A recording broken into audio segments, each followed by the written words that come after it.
Artıq Azərbaycan musiqisinin bitdiyindən daha da əminəm. Günümüzdə musiqiçilərin əksəriyyəti musiqini sənət olaraq yox, sadəcə diqqət çəkmək üçün vasitə kimi istifadə edirlər. Səsi gözəl olan, xoş musiqilər yaradanlar yox, daha çox əcaiblik göstərənlər qiymət görür. Hələ bu yetməzmiş kimi, bir də bu musiqiçilər özlərini dünya ulduzu hesab eləyib, dinləyicisini səbəbsizcə söyürlər.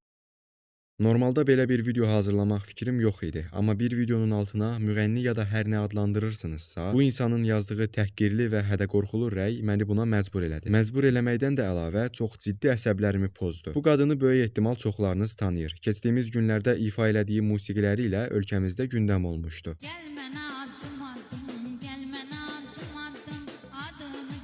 Musiqi ruhun qidasıdır deyirlər. Bu musiqi mənim ruhumun qidası ya da başqa bir şey deyil. Buna heç kimin qarışmağa haqqı yoxdur. Bəyənmirəm və ümumi olaraq insanların fikirləri də bu yöndədir. Gündəm olduğu zaman insanlar bu musiqi ilə videolar çəkirdimi? Çəkirdi. Hətta yüksək takipçili səhifələr də öz hesablarında bu musiqini paylaşmışdı. Amma təbii ki, insanlar bunu çox bəyəndikləri ya da bir şahesər olaraq gördükləri üçün yox, sadəcə əyləndikləri üçün paylaşırdılar. Qısaca bu musiqini gülməli gördükləri üçün istifadə edirdilər. Çünki sözlərindən oxunuş tərzinə qədər insan qulağına həqiqətən də çox gülməli gəlirdi. Bundan istifadə edib videolar çəkən insanların məqsədi də sadəcə gülüş yaratmaq idi. İnsanlarımız yumoru çox sevdiyi üçün bu qadının demək olar ki, bütün musiqiləri bütün sosial şəbəkələrdə gündəm olmuşdu. Amma sənətçimiz bunu beləmi düşünürdü? Xeyr. Onun düşüncəsinə görə o bir şahesər yaratmışdı. İnsanların onun musiqilərini zarafat məqsədi ilə paylaşdığını dərk edə bilmədiyi üçün özünü ciddi işlər bacarmış, dünya ulduzu hesab eləyirdi. Hətta bu qadın ən çox izlənən efirlərə belə çağırılmışdı. Bu da təbii ki, efirlərimizin tələbatının nəyə olduğunu göstərirdi. Sənətə və ya peşəkarlığa yox, daha çox bayağılığa qiymət vermək. Bu efirlər haqqında çox da bir şey danışmayacağam. Çünki bildiyiniz kimi, çox keçmədən demək olar ki, hamısı qadağan edilmişdi. Bir də yadıma düşmüşkən, bu qadın bir ara musiqilərinin Amerikada trend olduğunu belə deyirdi. Hətta o qədər trend olubmuş ki, bunu hackerlar belə bilirmiş. Nə əlaqəsi var, bilmirəm. Bura qədər yəqin ki, hər şey aydındır. Bu qadın bəzi şeylərin fərqində olmadığı və ya görməzdən gəldiyi üçün özünü dünyaca şöhrətli, dəyərli bir sənətkar hesab eləyirdi. Təbii ki, bu da çox keçmədən öz fəsadlarını göstərdi. Bir nəfər bu qadının musiqilərindən biri ilə bir video paylaşıb. Sadəcə TikTokdakı hər kəs kimi, o da musiqi ilə qəribə-qəribə hərəkətlər eləyib bunu TikToka yükləmişdi. Nəticədə musiqi belə bir şey deyil, lazım gələndə kədərləndirən, lazım gələndə insanın ruhuna toxunan, lazım gələndə isə işini gücünü kənara atıb rəqs elətdirən. Bu o insanın musiqini necə eşitdiyi və dinləyərkən özünü necə hiss elədiyi ilə əlaqədardır. Buna kiminsə qarışmağa haqqı yoxdur. Hətta musiqinin sahibi olsam belə. Amma sənətçimiz bunu belə bilmirmiş. Ortada əxlaqi qaydalarla yanaşı qanuni cəhətdən də bir problem olmadığı halda, gəlin bu sənətçimizin dinləyicisinə yazdığı rəyə baxaq.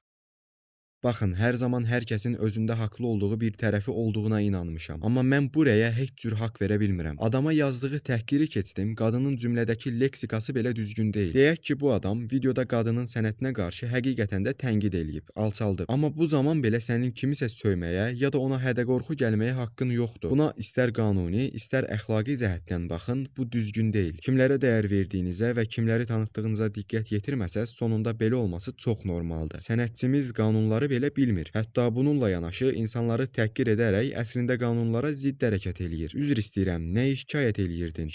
Hakim bəy, bu adam mənim mahnımın sədaları altında özünü döyür, ona görə ona deyib, bir də onu şikayət eləyirəm. Günümüzdə musiqi kimi dəyərli bir sənəti insanlarımızın gətirdiyi son nöqtə baxın budur. Yazıçılıq və musiqiçilik kimi dəyərli sənətlərin uğrunda zamanında canını qurban verən sənətkarlarımız belə olur. Musiqi bir millətin həm mənəvi ucalığını, həm də tarixini əks elətdirir. Azərbaycan musiqisi sadəcə xalqın səsi də deyil, eyni zamanda dünya tarixində özünə yer eləmiş bir şahesərdir. Amma bugün musiqiçilərin və musiqinin gəldiyi son nöqtə göz qabağındadır. Günümüzdə musiqiçilərin əksəriyyətinin necə gündəm olmağa çalışdığını yəqin ki, danışmağa ehtiyac yoxdur. Sənətdən çox özünü reklam. Onu buranı açan, atış kimi sözlər yazan və daha çoxu. Artıq anlamıram, bu musiqiçilər xalqın tələbatının bu yöndə olduğu üçün belə musiqilər yazır, yoxsa belə musiqilər yazdıqları üçünmü xalq bu şəkildə musiqiləri sevməyə başlayır, bilmirəm. Tək bildiyim var, artıq insanların populyarlıq üçün edəcəkləri şeyin həddinin olmadığıdır. Bu kimi hallara çalışaq səssiz qalmayaq və ən önəmlisi kimlərə dəyər verdiyimizi çox yaxşı seçək ki, sonunda bu kimi şeylər yaşanmasın. Bir də nə qədər rəsmi olmasa da sosial şəbəkələrdə Alizadənin Azərbaycan musiqisinə gəlmək istəyirmiş kimi xəbərləri dolanır. Bu xəbərlərin iddia olması belə qorxuludur. Əgər belə bir şey olarsa, bu çox daha böyük bir fəlakət olar. Hətta indikilərə belə şükr edəcək qədər betər bir yer olar musiqimiz. Nəysə, çox uzatmağa ehtiyac yoxdur. Gələcək videolarda görüşmək ümidi ilə hələlik.